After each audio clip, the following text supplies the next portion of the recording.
तो चलिए अब आपको संसद से आई 3 तस्वीरें दिखाते हैं।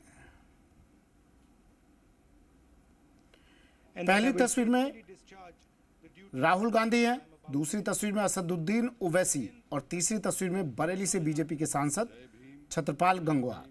इन तीनों माननीयों ने अपनी शपथ के तरीके से बता दिया कि आगे सत्र में वो क्या करने वाले हैं।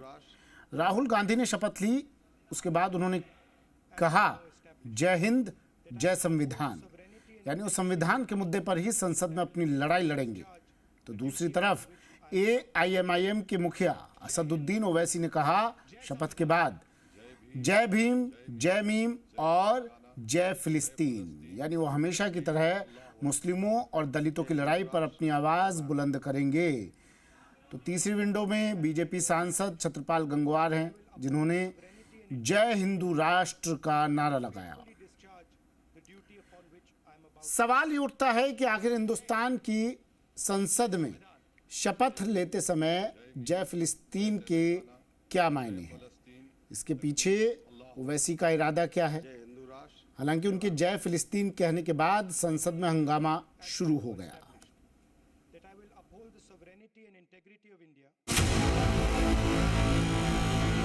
जय भीम जय मीम जय तेलंगाना जय फलस्तीन तकबीर अल्लाहु अकबर। असदुद्दीन ओवैसी जब भी बोलते हैं कोई न कोई विवाद साथ में लेकर आ जाते हैं। आज संसद में शपथ ग्रहण के दौरान भी उन्होंने जो कुछ बोला अब वो विवादों में है। ओवैसी ने 18वीं लोकसभा के सदस्य के तौर पर शपथ ली तो उसे जय भीम जय मीम जय तेलंगाना और जय फिलिस्तीन के साथ समाप्त किया।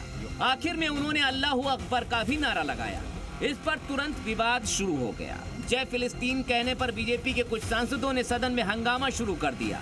केंद्रीय मंत्री जी किशन रेड्डी ने इस पर विरोध जताया और संसद में फिलिस्तीन के नारे को गलत बताया। कहा ये सदन के नियमों के खिलाफ।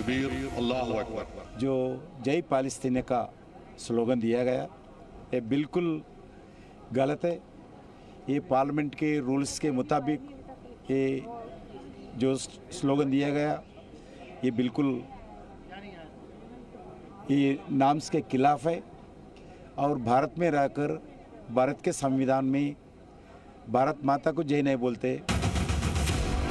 अब सवाल तो उठेगा ही कि आज संसद में शपथ के मौके पर फिलिस्तीन का नारा लगाने के पीछे ओवैसी का मकसद क्या था। हालांकि ओवैसी का फिलिस्तीन प्रेम कोई नया नहीं है। हमास और इजराइल युद्ध के दौरान वो कई बार फिलिस्तीन पर अपना प्यार लुटा चुके हैं, लेकिन आज आखिर संसद के दूसरे ही दिन उन्हें फिलिस्तीन का नाम लेने की क्यों सुझी। तो इसके पीछे कई वजहें हो सकती हैं। अब अपने ही देश में अपनी लोकसभा में ओवैसी को फिलिस्तीन का नारा लगाने की क्या जरूरत थी। तो राजनीति के जानकार इसके पीछे कई वजह मानते हैं। मसलन खुद को मुस्लिमों का हितैषी बताने की कोशिश करना, सरकार पर फिलिस्तीन को लेकर दबाव बनाना, एंटी इजराइल मुहिम की तैयारी करना, मुस्लिम वोट बैंक पे अपनी पैठ बनाना, वैश्विक मुस्लिम जमात में अपनी जगह बनाना और मुस्लिमों में ओवैसी को लेकर जो शक है उसे दूर करना। लेकिन इन सब मुद्दों के लिए क्या ये वक्त और जगह सही थी जिसका इस्तेमाल असदुद्दीन ओवैसी ने अपनी राजनीति चमकाने के लिए किया। अब सवाल ये भी उठता है कि देश की संप्रभुता के मंदिर यानी संसद में क्या किसी दूसरे देश की जय जयकार जायज है या नहीं। हम किसी देश का विरोध और किसी देश से दुश्मनी नहीं है, लेकिन भारत के सदन के अंदर किसी और देश का लेकर के जयकार करना ये मैं सही नहीं मानता हूँ।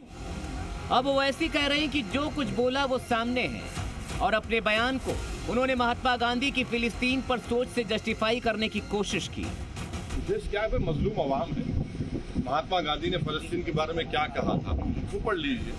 तो इतना तो तय है कि इस बार संसद सत्र की पिच पर हर खिलाड़ी अपने अपने नए पैतरों के साथ उतर रहा है। अब देखना ये होगा कि आगे आगे होता है क्या।